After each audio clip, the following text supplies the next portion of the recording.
نحمده ونصلي ونسلم على رسوله الكريم اما بعد فاعوذ بالله من الشيطان الرجيم بسم اللہ الرحمن الرحیم۔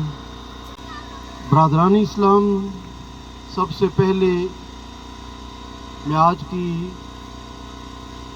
اس المدینہ ایجوکیشنل کمپلیکس کے شعبہ طالبات کے لیے وقف زمین کے حصول پر، جہاں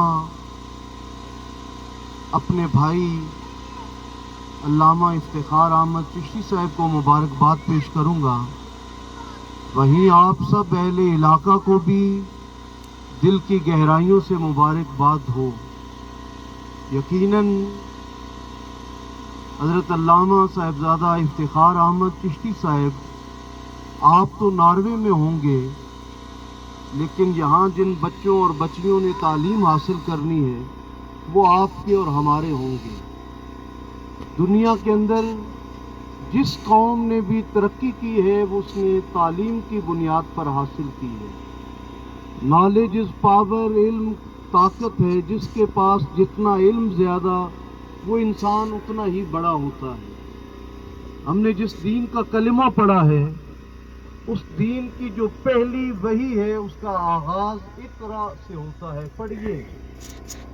اس سے ہمیں یہ شعور ملتا ہے کہ علم ایک ایسی نعمت ہے کہ جس کے حصول کے لیے یا جس کی اہمیت کے لیے اللہ تعالیٰ نے اپنے پیارے حبیب صلی اللہ علیہ وآلہ وسلم کو خود اپنی طرف متوجہ کیا۔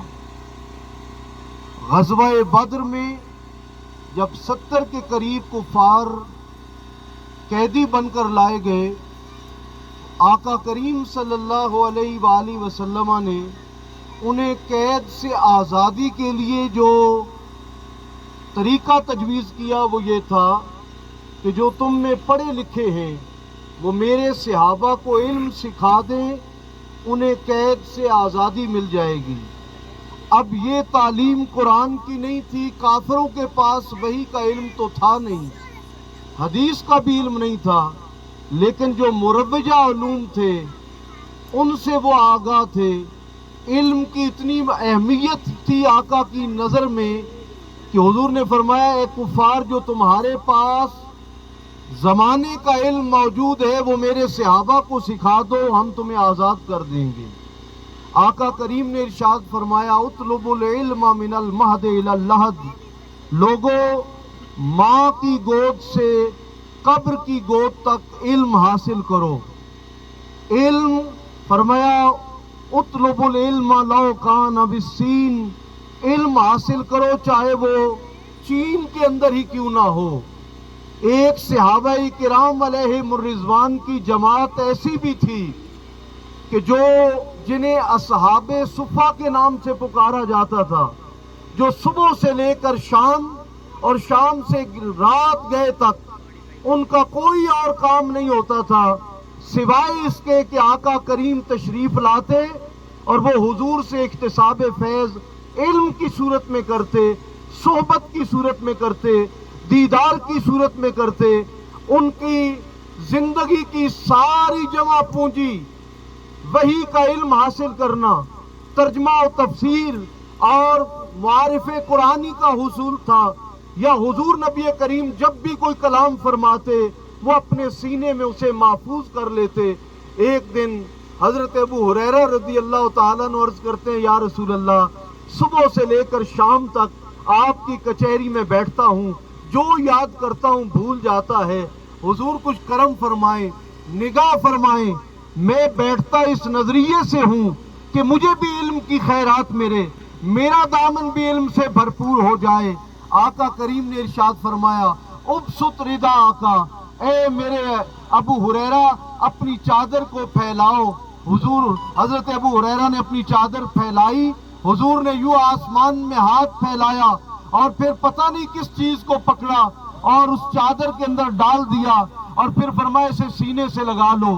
حضرت ابو ہریرہ رضی اللہ عنہ فرماتے ہیں، اس چادر کو جب میں نے سینے سے لگایا، جو بھول چکے تھے وہ بھی یاد ہو گئے، اور جو آقا کریم نے اس کے بعد جب بھی کوئی ارشاد فرمایا مجھے کبھی وہ ارشاد بھولا نہیں تھا۔